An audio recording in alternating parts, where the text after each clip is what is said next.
to see their father in Daniel chapter 8. We thank you, their father, for these mercies, all the other mercies that thou hast granted unto us, even the gift of life, good health, and strength.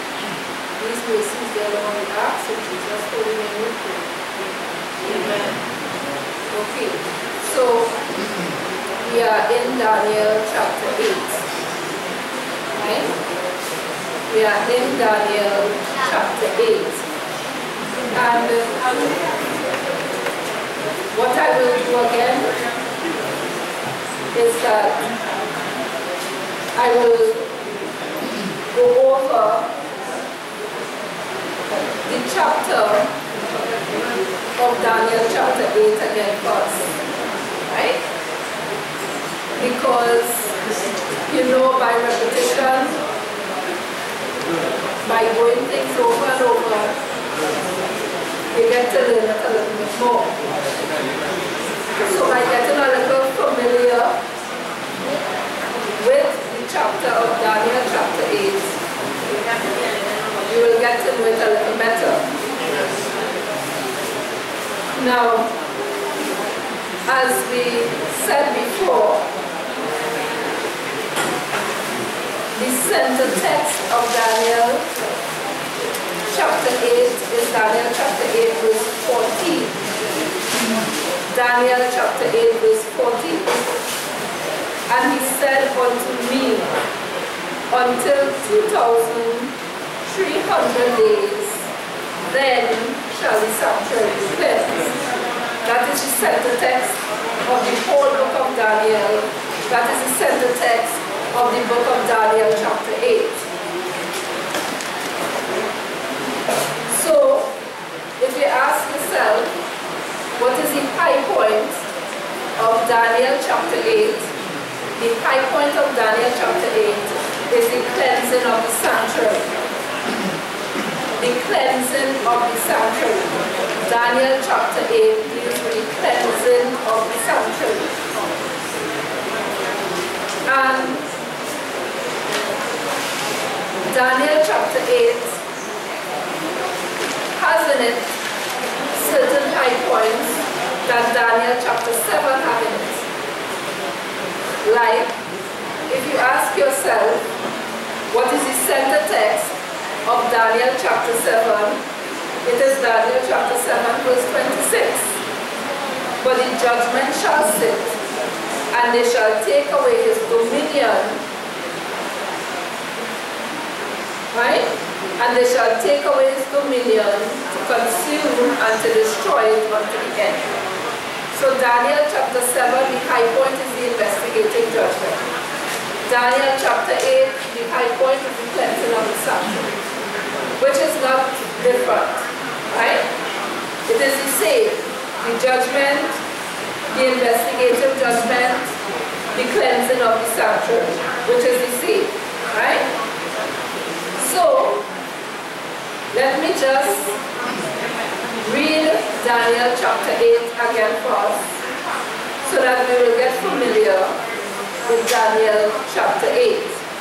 Now Daniel chapter 8, like Daniel chapter 7, starts off with different things apart from the cleansing of the sanctuary issue. Right? But yet, in Daniel chapter 8, the high point is the cleansing of the sanctuary. Right? So we will read all that Daniel chapter 8 shows us, and then we will get into what we are going to see here. Right? Let's go Daniel chapter 8 from verse 1. It says, in the 3rd year of the reign of King Belshazzar, a vision appeared unto me, even unto me, Daniel, after that which appeared unto me at the first. So we know it is Daniel that is getting this vision here, right? In the time of Belshazzar, which is in the time of the Babylonian Empire rule, right? Let's read verse 2. And I saw in a vision, and it came to pass, when I saw that I was at Shushan, in the palace which is in the province of Elam, and I river Ulai. So Daniel wasn't in Babylon proper. He was off Babylon in a place by the name of Ulai, right? Shusha, right? So let's read verse 3. Then I lifted up mine eyes, and I saw, and behold, there stood before the river a ram, which had 2 horns, and the 2 horns were high, but one was higher than the other, and the higher came up last. Now, the ram there is the Medes and the Persians, right? So if Daniel is getting this vision in the time of the Babylonian rule, it means to say that he's getting this vision after Babylon left power, right? Which is the ram, and the ram symbolizes the Medes and the Persians, right? So here we see the ram, right? And the Bible is saying one was higher than the other. So one of the kingdoms of the Medes and the Persians ruled longer than the other, right? Let's read verse 4. It says this: And I saw the ram pushing westward and northward and southward, so that no beast might stand before him, neither was there any that could deliver out of his hand. But he did according to his will and became great. Now those westward and northward and southward, remember we talked about the winds, the 4 winds? So that means it's different places and different locations, right? Right. Let's read verse 5. And as I was considering, behold, and he-goat came from the west on the face of the whole earth, and touched not the ground, and the he-goat had a notable horn between his eyes. Now we saw who the goat was, right? Who the goat was? Right, and we saw that Alexander the Great, when he died, what happened with his empire, right? Right. So let's read verse 6. It says, And he came to the ram, which is the kingdom of the Medes and the Persians, that had 2 horns, which I saw, which I had seen standing before the river, and ran unto him in the fury of his power. And I saw him come close unto the ram, and he was moved with choler or hatred against him, and smote the ram and brake his 2 horns, and there was no power in the ram to stand before him, but he cast him down to the ground and stamped upon him, and there was none that could deliver the ram out of his hand. Therefore the he-goat waxed very great, and when he was strong, the great horn was broken, and for it came up 4 notable ones towards the 4 winds of heaven, and out of one of them came forth a little horn, which waxed exceeding great, towards the south, and towards the east, and towards the pleasant land. This is what we studied last week, right? Out of the winds and out of the horns, right? Let's read verse 10.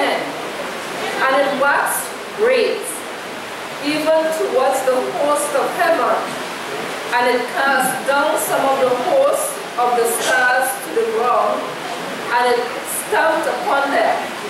And he magnified himself even to the prince of the host, and from him the daily sacrifice was taken away, and the place of his sanctuary was cast down. And an oath was given him against the daily sacrifice by reason of transgression, and it cast down the truth to the ground, and it practiced and it prospered. All of this is what the little horn is doing, right? Then I heard one saint speaking, and another saint said unto that certain saint which spake, How long shall shall be the vision concerning the daily sacrifice and the transgression of desolation, to give both the sanctuary and the host to be trodden underfoot. And he said unto me, until 2,300 days, then shall the sanctuary be cleansed. And it came to pass, when even I, Daniel, had seen the vision and sought for the meaning, then behold, there stood before me an appearance of a man. And I heard a man's voice between the banks of Ulai, which called and said, Gabriel, make this man to understand the vision. So we know Daniel met the angel Gabriel, who took the place of Lucifer. What a great privilege. Right? Verse 17.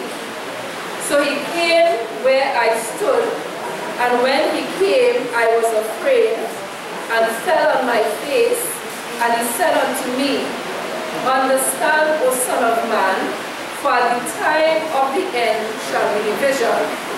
So if the vision of the 2300 days that started in 1844 is to happen in the time of the end, it means that we are in the time of the end because we have the vision of the 2300 days fulfilling right now, right? So we are in the time of the end. So tell everyone that they are in the time of the end. If they ask you, so long I've heard the time of the end coming, turn to Daniel chapter 8 and show them the prophecy and tell them we are in the time of the end. Right? But Daniel does not leave it like that. Daniel shows us that the end is the last end. Right? So let's read verse 18. Now he was speaking with me. Now as he was speaking with me, I was in a deep sleep on my face towards the ground, but he touched me and set me upright. And he said, behold, I will make you know what shall be in the last end. So the time of the end, which is the vision of the 2300 days, that last end, that time of the end is considered to be the last end, right? And he said unto me, verse 19, and he said, behold, I will make thee know what shall be the last end of the indignation, for at the time appointed the end shall be. The ram which thou sawest, so he's going now to explain what he saw before, interpret what he saw before. The ram which thou sawest, having two horns, are the kings of Media and Persia. So now we understand what the ram is. And the rough goat is the king of Grecia. The horn, right, between his eyes is the first king, which is Alexander the Great. Now that being broken, whereas four stood up for it, four kingdoms shall stand out of the nation, but not in his power. So we saw the last time what was the four nations that came up after Alexander the Great died. Verse 23. And in the latter time of their kingdom, when the transgressors are come to the full, this is the time when transgression is coming to the full. So when you see all of those things happening, you know that the transgression is come to the full. The reason why we are getting destruction, the reason why we are getting all those natural disasters is that transgressions is coming to the full. Right? So when these things happen because transgression is in the land. People need to repent of their sins. They need to accept Christ as their personal Savior. They need to experience eternal life, that they will get the protection that God needs. Right? So you are living in the last end, in the time of the end, where transgressors are there to the full. You will see all kinds of things happening. Right? Things that you never see before, right? I mean, in Trinidad and Tobago, we never dreamed to see a gay parade, but yet we saw it in the Caribbean. We wouldn't even dream to have a legislation like the LBGT had, yet it is happening in the Caribbean. So it is a warning that God is giving unto us, right? Because transgressors are come to the full. And that is why, you see, I always, when, I talk to Brother Makina and so on, we have our little conversation, I always tell him, I see justice in God in destroying the earth. Because if this earth was to last 20 years, 30 years, transgressors will always be on the land. Evil angels always have a recruit. Somewhere, someone is doing some kind of transgression. Yes. So you know what? End the whole thing. Right? End the whole thing. And if it comes again, just end him. And leave the righteous. Right? So God is just. I like God. Right? Alright, so let's read verse 23. It says, and in the latter time of their kingdom, when the transgressors are come to the full, a king of fierce countenance and understanding dark sentences shall stand up. This is the bad boy, right? And his power shall be mighty, but not by his own power. And he shall destroy wonderfully, and shall prosper, and practice, and shall destroy the mighty and holy people. So this so-called thing is fighting against God and his holy people. But to fight against God is a losing battle. It could only happen for a little while, then he will be destroyed and God's people will be delivered. So even though you're facing your persecution from this power, please keep the faith. Right? The persecution that God allows you to go through from this power is to keep you strong. You need endurance. You need a settling into the faith. You need a kind of resolve that you will not be removed. So please keep the faith.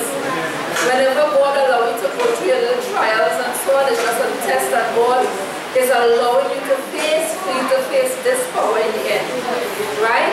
So you will face this power, fighting against God's holy people.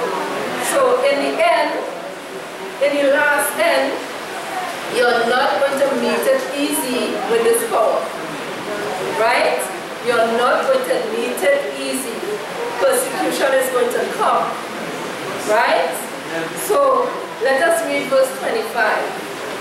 And through his policy also he shall cause craft to prosper in his hand, and he shall magnify himself in his hands, and by peace shall destroy many. He shall also stand up against the prince of princes, right? And he shall be broken without hands. Imagine this power who fight against the holy people is standing up against the prince of princes. What does he think? What is he thinking? Unless he thinks himself to be God as God and recognize that he's a man, right? So he has something coming. What prophecy shows is that prophecy shows what will happen in the end. We will win in the end. But you have to go through a suffering.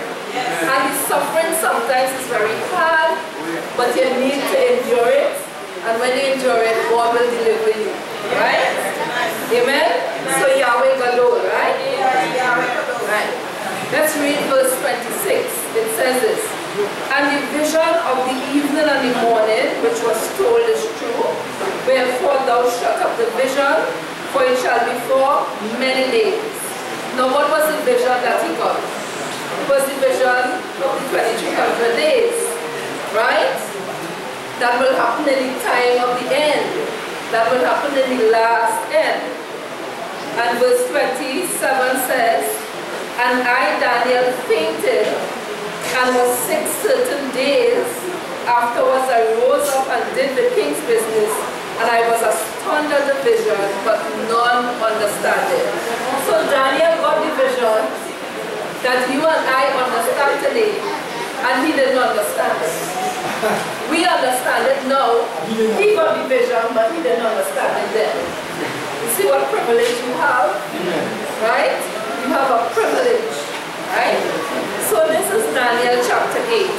As I said, all the things about the ram, the he-goats, even the little horn, the high point of Daniel chapter 8 is not even that. The high point of Daniel chapter 8 is the cleansing of the sanctuary. Look at that. And it is the high point of the whole book of Daniel. God wanted to emphasize the cleansing of the sanctuary. He wanted to emphasize the investigative judgment. He wanted to emphasize what was really taking place in heaven in regards to his saints. Right? So he showed us about the investigative judgment, and he showed us about the cleansing of the sanctuary.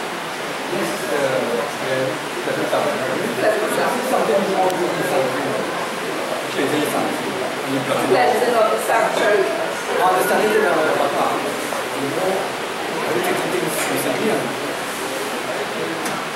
Well, seeing that is the high point of Daniel chapter 8, we have to discuss a lot of it, right? But let me just state, the cleansing of the sanctuary is not that, well, the cleansing of the sanctuary itself is not a sanctuary of earth. That is the first thing that we have to understand. It is not on earth. So that cleansing of the sanctuary deals with a sanctuary that is in heaven. Because there is no sanctuary right now on the earth. Right? Right. So when we are talking about the cleansing of the sanctuary, it's not that the sanctuary is polluted. It is not that it is polluted, it is dirty. Because in heaven, nothing is dirty and nothing is filthy. Right? So it means to say that the cleansing of the sanctuary is what you call the blotting out of past sins, or blotting out of sins that are past. That is what the cleansing of the sanctuary deals with. It deals with sins that are past. And sins that are past even 2 seconds ago. The cleansing of the sanctuary deals with it. The cleansing of the sanctuary deals with sins that are past a second of it. That is why you and I do not have the work of dealing with past sins. That is not our work. And we cannot keep a record of past sins of anyone. God does that. Right? And God deals with it in the cleansing of the sanctuary. So the cleansing of the sanctuary, or the cleansing work of the sanctuary, is to deal with sins that are past. But it is a condition. Seeing that judgment must begin at the house of God, the house of God, or the people in the house of God, must have a criteria to pass safe in the cleansing of the sanctuary. The criteria is justification, sanctification. That is the only cases that will be considered in the cleansing of the sanctuary work.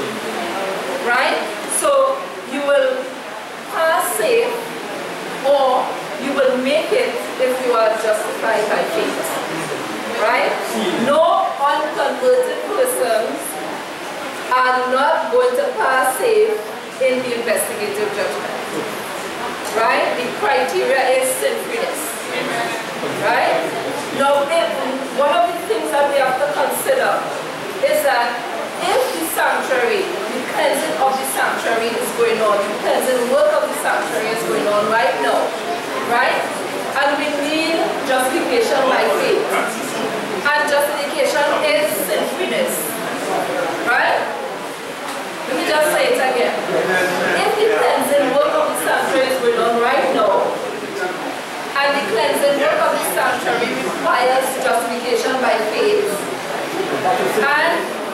requires sinfulness. It means to say that we need to have a theology, a teaching, a doctrine of sinfulness. Because we are in the time of the cleansing of the sanctuary. Then why isn't the Adventist Church, the nominal Adventist Church, not preaching sinfulness? Are they not preparing their members for the cleansing of the sanctuary? Are they not preparing their members to meet Christ in that cleansing work of the sanctuary? Now, one of the things also you have to understand with the sanctuary is that you are not there physical. You are not there physical. So it is your records that is there that is being investigated. The Bible talks about books that are there. The Bible talks about books of remembrance. The Bible talks about books of iniquity. The Bible talks about books of life. Right? Those are the things that will be considered in that cleansing sanctuary book. Right? So you are not there physical saying, yes, God, I did this, and yes, God, I did that, and yes, God, I didn't do this, and yes, God, I didn't do that. No. Your personality trait is what is considered in the investigative judgment. So what you do now, on the earth now, is very important in that cleansing of the sanctuary. If you live your life in the truth, you will be considered in the sanctuary. If you do not live your life right now on the earth, are we in the time of the cleansing of the sanctuary? Right. So I'm talking about now. Your records, your life that you live have to testify in the sanctuary.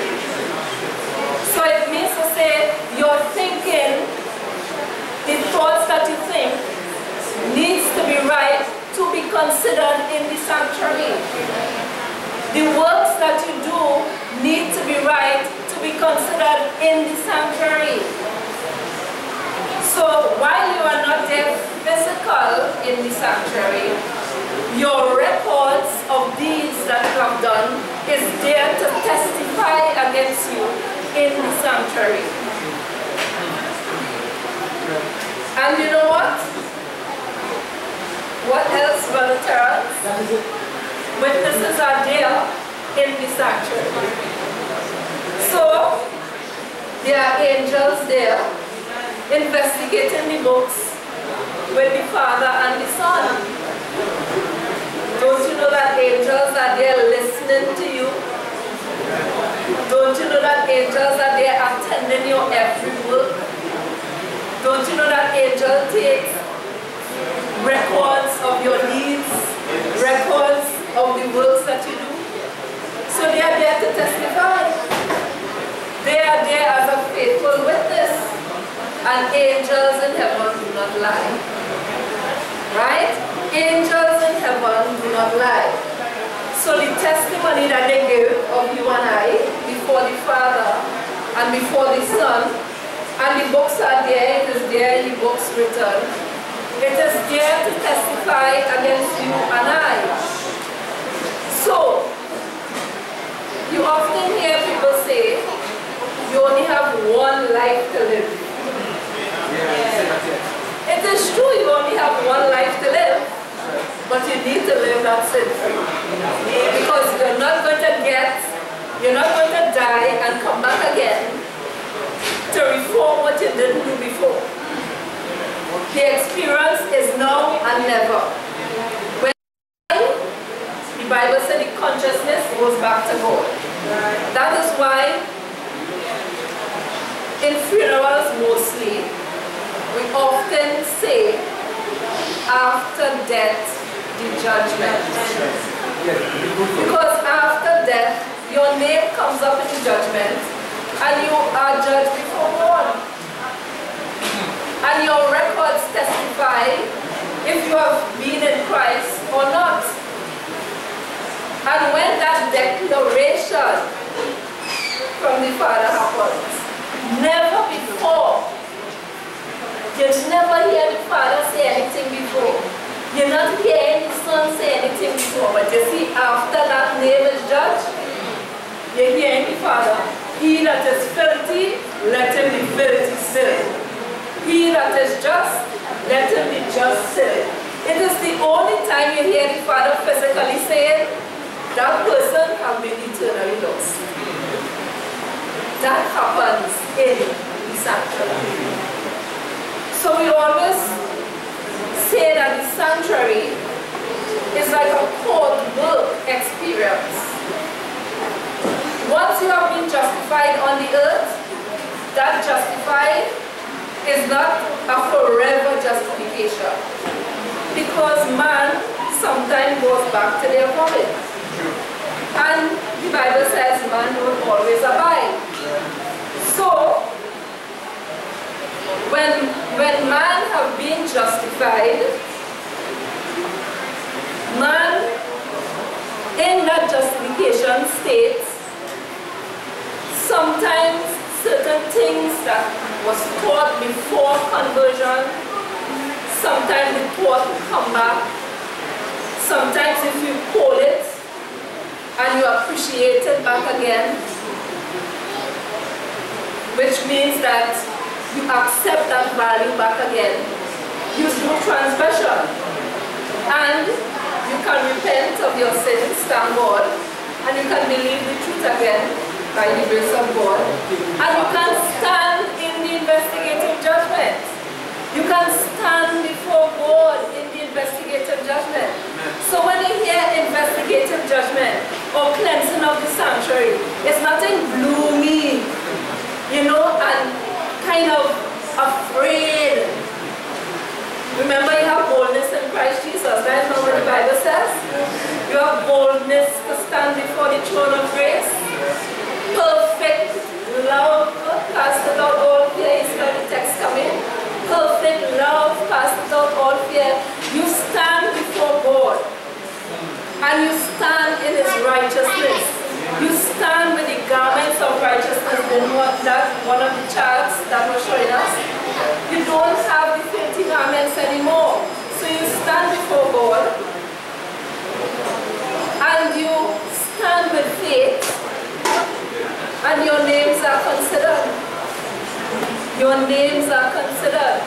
The good thing about it is that if you have accepted Christ and you have been justified, and still for some reason you have transgressed the law of God, and you have backslided in some way, you can be restored again.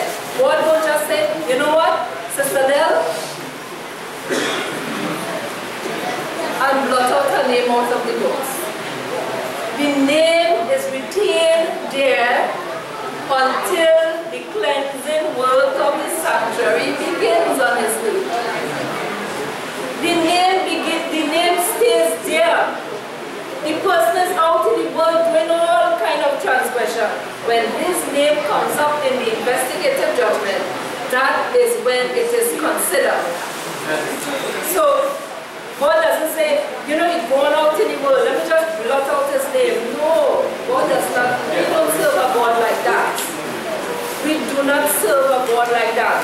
We serve a merciful and faithful high priest. And to be a high priest, you have to be merciful. To be a high priest, you have to have kindness. To be a high priest, you have to have lovingness. To be a high priest, you have to have patience. Those are the traits of a high priest. So he's not, when we transgress or when we do wrong, he's not going to say, I'm going to pour retribution upon you. No, he gives you grace.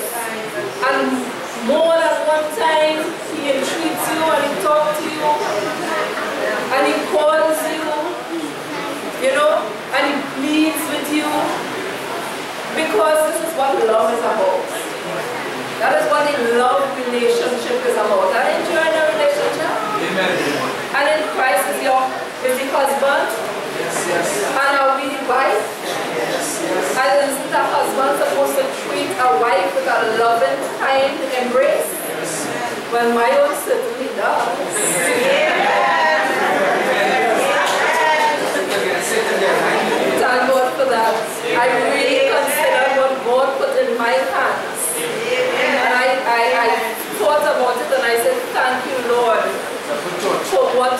given me. I was blessed by the grace of God. Amen. You know, so that is what happens when a person is there in the sanctuary and judgment is going on in the sanctuary. So one of the criteria is that you need justification by faith. Right? Brother Terrence. Brother Terrence. And it's encouraging that the Bible is Sabbath is very refreshing and encouraging. It's so true. I give you the evidences of what you said. It's love and faith that is good. Right? And you live it. In Revelation 17:14, this is the whole idea that I get. Like Mr. 17:14. Pleasant Sabbath again, brethren. These shall make war with the Lamb, and the Lamb shall overcome them, for he is Lord of Lords, which in Deuteronomy is Lord of Lords, and King of Kings. And they that are with him are called, chosen, and faithful. Called before salvation close. Right? In the mercy judgment. Right now going on. Chosen. This investigative judgment. Selected. And faithful. Settled in the sin-free living. And this is how God showed it to us. Because the Lamb in John 1:29 take away our sin. And in the investigative judgment, they are all written out as they are settled intellectually, spiritually, mentally, physically, holy. Jesus said, free at last, liberty. You are the spirit of truth. My dear brethren, I have a little testimony.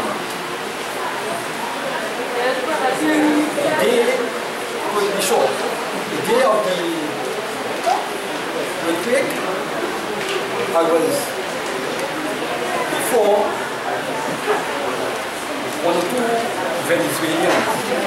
This day, the terminus was scarcely active, but mostly they have plenty.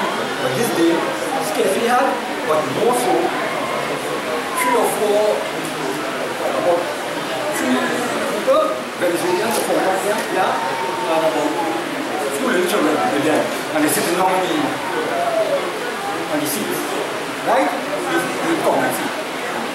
So I addressed them. I was waiting around for us to address them. While addressing them, I'm showing them as Christ is coming again and the end is near, they must live sin-free. God, you want to live sin-free? I'm showing them, right? So we're discussing. All of a sudden, a guy was giving somebody some trouble using and had children here. When I heard it, right? I hold them up and I tell him, excuse me, Dennis, behave yourself, right? Continue what you tell me. You see, you want it. I said, well, you're great, you will behave yourself. And after that, I see, just leave, give me some more trouble and do some speaker and leave. And I continue to do Venezuelan people and I show them this channel you have is the Venezuelan and preach gospel. And you are in Trinidad here, doing this gospel because where people are, they need the spirit of truth alone to lead you. As I was home and I was about to take off my socks, I get a wrong wind from east. I really hate it. I go here with it. What is it? Something? I really hate it at all.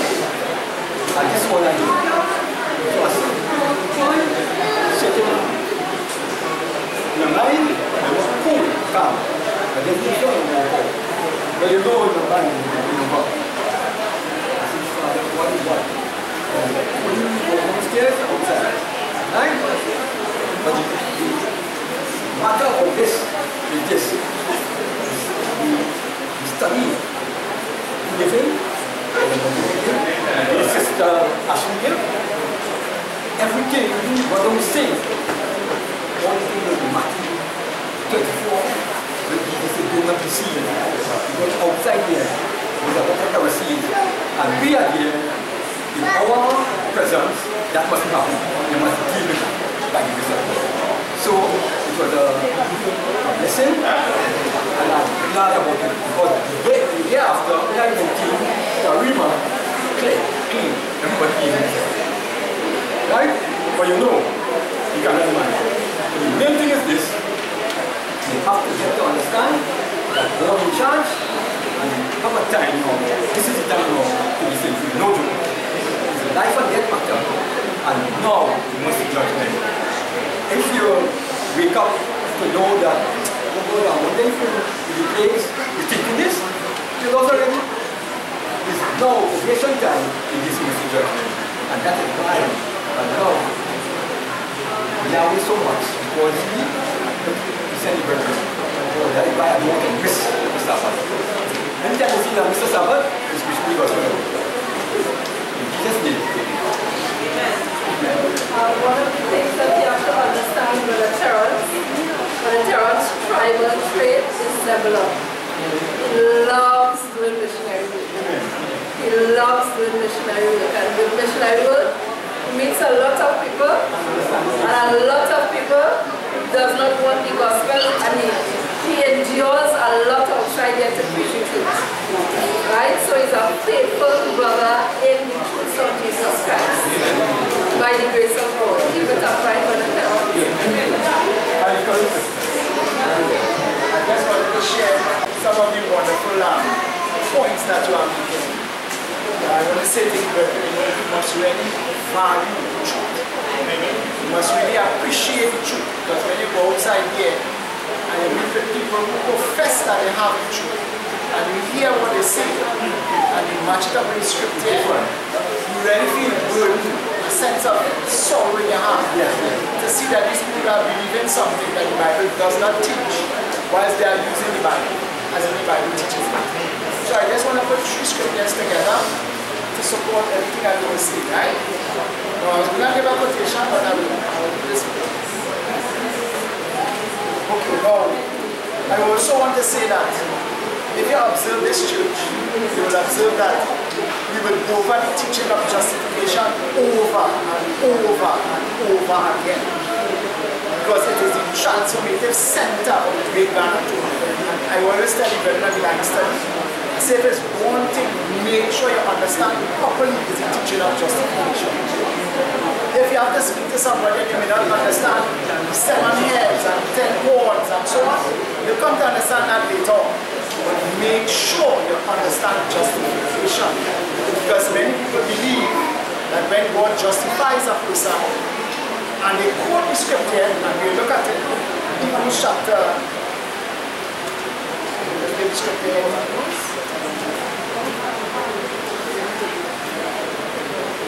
in Hebrews chapter 8 and verse 12, you meet people using this scripture to support the idea that when God justifies a person, he cannot remember the sins anymore.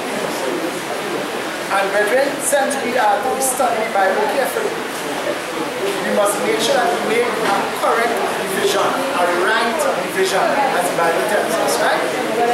Now if you look at Hebrews chapter 8 and verse 12, it says, "For I will be merciful to their unrighteousness, and their sins and their iniquities will I remember no more." So they tell us that when God justifies us, he don't remember none of our past sins anymore. He blot out all of them. we are saying that when you make a right division in scripture, the scripture is not teaching that. But reason why, if one should reason, why when God changes us, He does not blot out all of our past sins at that point in time. But why? Why? Now, if it is one should consider that if that person should go back into the world, and God forbid they die in that state, when God is going to judge that person, He can't judge them on something that He can't remember. You see? Yeah, because He said He remember it no more.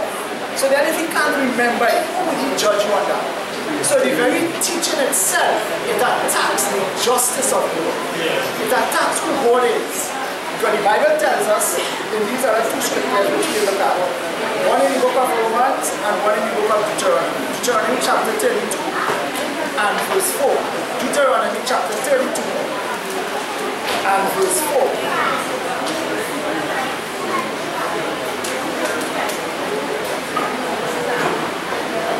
It tells us this, Deuteronomy chapter 32 and verse 4. It says, He is the rock, His work is perfect, for all His ways are judgment. A God of truth and without iniquity, just and right is He. So God is a just God. God is a right God. When God brings something, it is just what He's doing. So the come and tell us that when He's judging us, He do certain wrongs and He put it in the depths of the sea, so He can't remember them, then how is He going to be just in His judgment? Because when we turn to this final scripture in the book of Ecclesiastes, Ecclesiastes chapter 12 and verse 14, it says, For God shall bring every work into judgment, with every secret thing, whether it be good or whether it be evil. So in summarizing, when you put the two scriptures together, what you will catch is this. The whole of teaching that when God justifies you, that He casts His sins into the depths of the sea, and He can't remember them, to hold that view, it will be a wrong view. Because it would mean that if that person should go back and God is to judge them, how would He judge them upon something that He can't remember? And the Bible says He's a just God, and He's going to judge them for every secret thing, whether it be good or whether it be evil. So the teaching itself, it attacks the very justice of God. It attacks who God is. And when I'm saying we have to be thankful to God that we have this understanding, so that when we speak about justification, we can identify the first justification, the second justification, the third justification.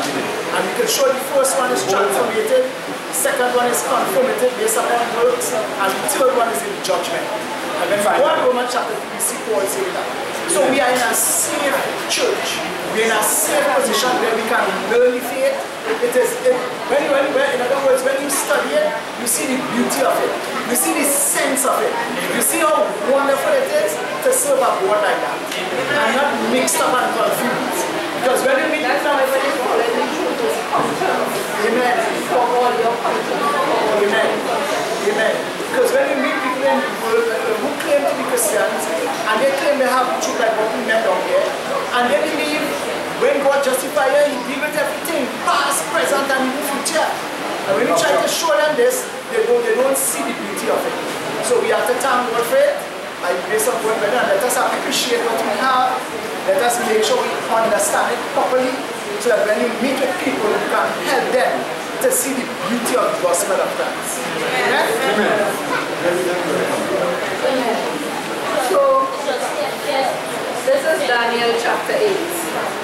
And we are going to exegete Daniel chapter 8 in quite an extensive way. Please bear with me, brethren. Because of the concise time, by the grace of God, we will have to move a little slow. But nevertheless, we will get there by God's grace, right? So remember, we are in the cleansing of the sanctuary time.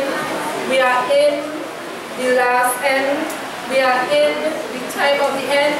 Please let your records before God be one of righteousness. that you will pass safe in that investigative, cleansing, sanctuary work. Right? Amen, brethren? So we just bow our heads forward. Oh yes. If it is, you forget all your passes, where is the investigate? So the concept itself doesn't really investigate it. You understand? For the judgment we know is investigated. So if you forget it, what to investigate? Exactly. True. That's why when he was given the quotes there, when Menina said quiet, it was the past sins. It was the past sins, not the sins that you have present as the carnal mind. It is the past sins that we will deal with. Right?